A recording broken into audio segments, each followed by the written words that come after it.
کراچی میں مصطفیٰ عامر قتل کیس کے تفتیش کے دوران گرفتار کیے گئے منشیات فروش کے اہم کردار اور معروف اداکار کے بیٹے ساحر حسن کی تفتیشی رپورٹ سامنے آ گئی۔ عدالت نے ملزم کے جسمانی ریمانڈ میں مزید توسیع کر دی۔ تفتیشی رپورٹ میں گرفتار ملزم نے ہوشربا انکشافات کر دیے۔ ملزم نے بتایا کہ اس نے بیچلر آف بزنس ایڈمنسٹریشن تک پڑھائی کر رکھی ہے، 5 سال سے ماڈلنگ کر رہا تھا، 13 سال سے ویڈ کا نشہ کر رہا ہے اور 2 سال قبل ویڈ فروخت کرنا شروع کر دی تھی۔ ملزم نے تفتیشی حکام کو بتایا کہ منشیات کا مکمل بزنس اسنیپ چیٹ پر چلاتا تھا، 2 ماہ قبل ہی شادی ہوئی ہے۔ وہ بازل اور یحیی سے منشیات لے کر فروخت کرتا ہے۔ پاکستان کی 2 بڑی کوارٹر کمپنیوں کے ذریعے کروڑوں کی منشیات منگوائی۔ ملزم نے انکشاف کیا کہ ہر ہفتے 4 سے 5 لاکھ کی رقم ادا کرتا ہوں، مہینے میں 2 مرتبہ 1 کلو سے زائد ویڈ منگواتا ہوں۔ ملزم ساحر نے بتایا کہ 1 گرام ویڈ 10,000 روپے میں فروخت کرتا تھا۔ ڈیجیٹل اسکیل پر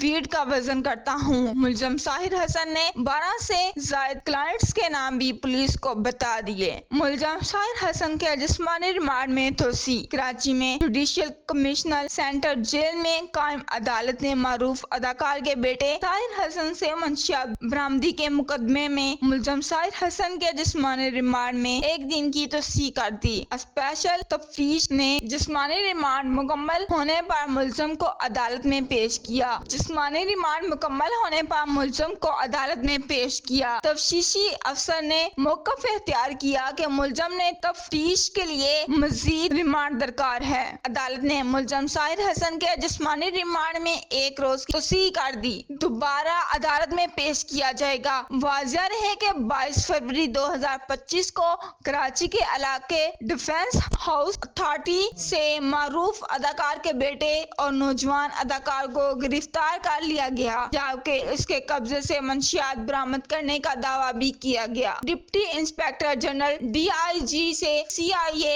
مقدس حیدر نے بتایا تھا کہ نوجوان مصطفیٰ عامر کے اہلیہ قتل کے بعد DHA میں کریک ڈاؤن جاری ہے، جبکہ ایک نوجوان اداکار کو گرفتار کیا گیا ہے اور اس کی تحویل سے منشیات برآمد ہوئی ہے۔ DIG مقدس حیدر نے وضاحت کی تھی کہ ساحر حسن کو مصطفیٰ عامر قتل کیس کے سلسلے میں گرفتار نہیں کیا گیا، بلکہ اس کیس کے بعد منشیات کے خلاف مہم کے دوران حراست میں لیا گیا ہے۔ انہوں نے کہا کہ ایسے عناصر کے خلاف کریک ڈاؤن شروع کیا جو پوش علاقوں میں پارٹیوں اور تعلیمی اداروں کے طلباء کو منشیات فراہم کرنے میں ملوث ہے۔ مقدس حیدر کا کہنا تھا کہ گرفتار ملزم کے خلاف FIR درج کی جا رہی ہے۔ Report HDN کاریاں۔